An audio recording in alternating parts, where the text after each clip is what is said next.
सभी बच्चों का बाल संस्कार शाला में स्वागत है।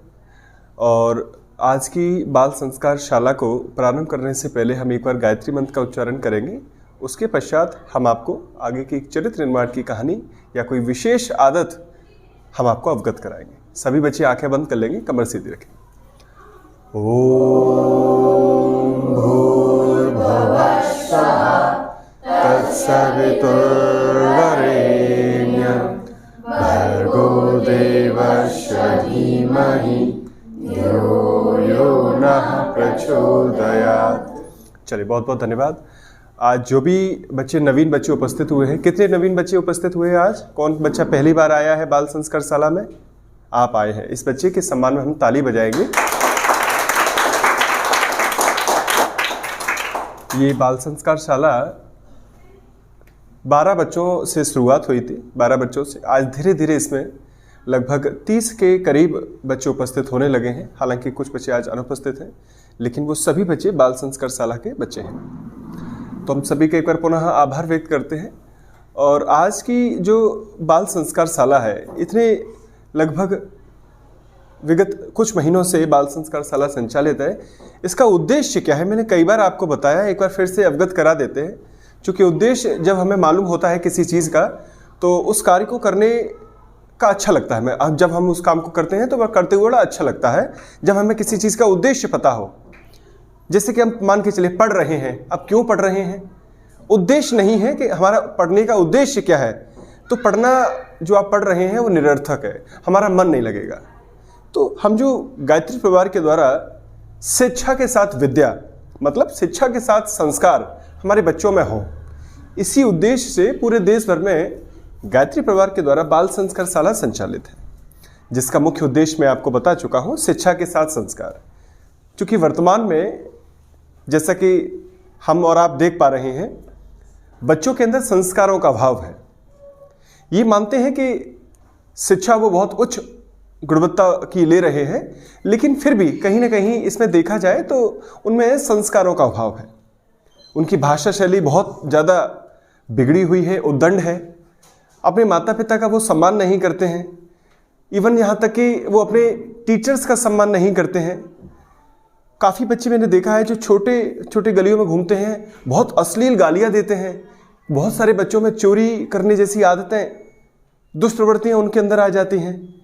तो इनको कैसे दूर किया जा सकता है? जब तक लकड़ी जो होती ना, लकड़ी हरी होती है, जब तक हम उसको क्या कर सकते हैं? मोड़ सकते हैं। जब वही लकड़ी सूख जाती है और यदि हम उसको मोड़ने का प्रयास करें तो वो क्या होता है? टूट जाती है। तो बाल संस्कार शाला इसका नाम क्यों रखा पता है? क्योंकि बच्चापन में ही, मतलब कम उम्र में ही जो संस्कार हमने सीख लिए हैं, वही एक ऐसी उम्र है जहां आप संस्कार सीख सकते हैं। नहीं तो जब बड़े हो जाते हैं तो आप कितना भी प्रयत्न करें, आप बच्चे को सुधार नहीं सकते हैं। वो एक बात अलग है, कुछ बच्चे सुधर जाते हैं, अपवाद हैं दो एक, लेकिन संस्कार ग्रहण करने की जो उम्र है वो बचपन ही होता है। इसलिए इसको बाल संस्कार शाला के नाम से इसको पुकारा जाता है, जहाँ पे आप सभी आ रहे हैं। कुछ बच्चे यहाँ पे ऐसे हैं जिनके माता पिता हमारे पास आए, उन्होंने कहा था कि सर हमारा बच्चा जब पूर्व में आया था 1-2 बाल संस्कार शाला में, तो इसने घर जाके बताया कि वहाँ ये गतिविधियाँ कराई जाती हैं। तो हमें बड़ा प्रसन्नता हुई कि बताइए, पहली बार हमारे क्षेत्र में कुछ ऐसी कार्यशालाएं संचालित है जहाँ पे बच्चों को शिक्षा के साथ संस्कार मिल रहा है। बाल संस्कार शाला में जब आप आते हैं तो यहाँ कोई पढ़ाई की बात नहीं की जाती, यहाँ आपको नैतिक बातें बताई जाती हैं, मोरल एजुकेशन दिया जाता है आपको। यहाँ पे आपके चरित्र का निर्माण किया जाता है, श्रेष्ठ कहानियां सुनाकर। तो आज भी हम एक कहानी आपको सुनाएंगे जो कि जीवन में आपको बहुत आगे आपको बढ़ाएगी, मदद करेगी सफलता दिलाने में। अपने आप को सदैव आप आभारी मानिए। हमेशा ईश्वर का क्या करिए? हमेशा ईश्वर का धन्यवादी रहिए। यदि आप अपने अंदर ये वाली आदत डेवलप कर लेते हैं तो आप जिंदगी बहुत आगे जाओगे। आज हम जो भी सांसें ले रहे हैं वो किसके कारण ले रहे हैं पता है आपको? ये ईश्वर के द्वारा हमें जो सांसें मिल रही हैं, जितनी सांसें मिल रही हैं, हमें जो कुछ भी मिला है, हमको ईश्वर का धन्यवाद देना चाहिए कि हमारे पास आज जो कुछ भी है उसके लिए हम ईश्वर का धन्यवाद ज्ञापित करते हैं। नहीं तो दुनिया में ऐसे भी लोग हैं कि उनके पास सुबह का भोजन करके शाम तक का भोजन नहीं है। आप जैसे छोटे छोटे बच्चे स्टेशनों पे इधर उधर कूड़ा बीनते हैं, जो खाली बॉटल्स होती हैं उनको उठाते हैं और उनको अपने कट्टे में डालते हैं, कंधे पे रखते हैं और शाम को उनको इकट्ठा करके बेचते हैं, तब जाके कुछ पैसा आता है, उससे वो भोजन करते हैं, अपने माता पिता को भोजन कराते हैं।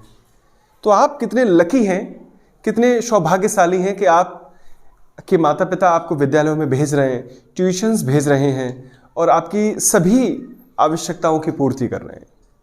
इसलिए बच्चों, हमें ईश्वर का धन्यवाद करना ही चाहिए, नियमित रूप करना चाहिए, रोज करना चाहिए, नियमित रूप से करना चाहिए। यदि हम ऐसा करते हैं तो ईश्वर हमको और ज़्यादा हमको आगे जीवन में आगे बढ़ाएंगे। तुमने देखा होगा कभी आप यदि अस्पताल में जाएं, वहाँ पे लोग जो लेटे रहते हैं वेंटिलेटर्स पर, जो गंभीर बीमार होते हैं, वो क्या कहते हैं कि एक एक सांस के लिए वो तरसते हैं, एक एक सांस के लिए। जब वो सिलेंडर्स आता है ना ऑक्सीजन वाला, बहुत महंगे आते हैं वो, तो कुछ लोग वेंटिलेटर से जो सिलेंडर से उनको ऑक्सीजन देते हैं, लेकिन हम जो सांस ले रहे हैं वो उस बिना जो सिलेंडर है ना, बिना उसके ले रहे हैं। तो मतलब इसके पीछे किसी न किसी का तो हाथ है, और वो है ईश्वर का, जो हमें बिना किसी पैसे के हमको सांसें दे रहा है। सोचिए, सुख सुविधाएं दे रहा है। तो हमारा भी फर्ज बनता है कि हम भी उसके बदले में उनको कुछ दें। अब हम ईश्वर को क्या दे सकते हैं? क्या पैसा दे सकते हैं? उसको क्या आवश्यकता है पैसों की? नहीं। वो हमसे ये चाहते हैं कि हम एक अच्छा बच्चा बने, मतलब हम अपने आप को बदलें, हम अपने आप को ऐसा बनाएं कि दूसरे बच्चे आपको देखकर आप जैसा बनने का प्रयास करें कि नहीं, मुझे उस जैसा बनना है। देखिए, पढ़ाई लिखाई एक अलग बात है, लेकिन संस्कारवान होना एक अलग बात है। आप पढ़े लिखे हैं, अच्छा आपके पास एजुकेशन है, आप होशियार हैं, अच्छी बात है, लेकिन इसके साथ साथ आप थोड़ा सा संस्कारवान बनने का प्रयास करें। बहुत सारी ऐसी बातें हैं जो हम आपको प्रत्येक बाल संस्कार शाला में बताते हैं, जो आपको जीवन में आगे बढ़ाने में मदद कर रही हैं और करती रहेंगी, और ये संचालित होता रहेगा।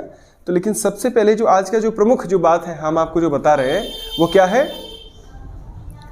ईश्वर का आभारी रही है, उनको धन्यवाद दीजिए। जब भी सुबह आंखें खुले आपके, तो आप भगवान से थैंक यू जरूर बोला करें कि भगवान आज का मुझे आपने दिन दिया, इसके लिए बहुत बहुत धन्यवाद। नहीं तो कुछ लोग ऐसे हैं कि अस्पताल में जाते हैं, एडमिट होते हैं, वहाँ पे उनका ट्रीटमेंट चलता है, एक रात ऐसी आती है कि वो सो जाते हैं, सुबह कभी उठते भी नहीं है, इतनी लंबी नींद आ जाती है उनको, मतलब वो लोग मर जाते हैं।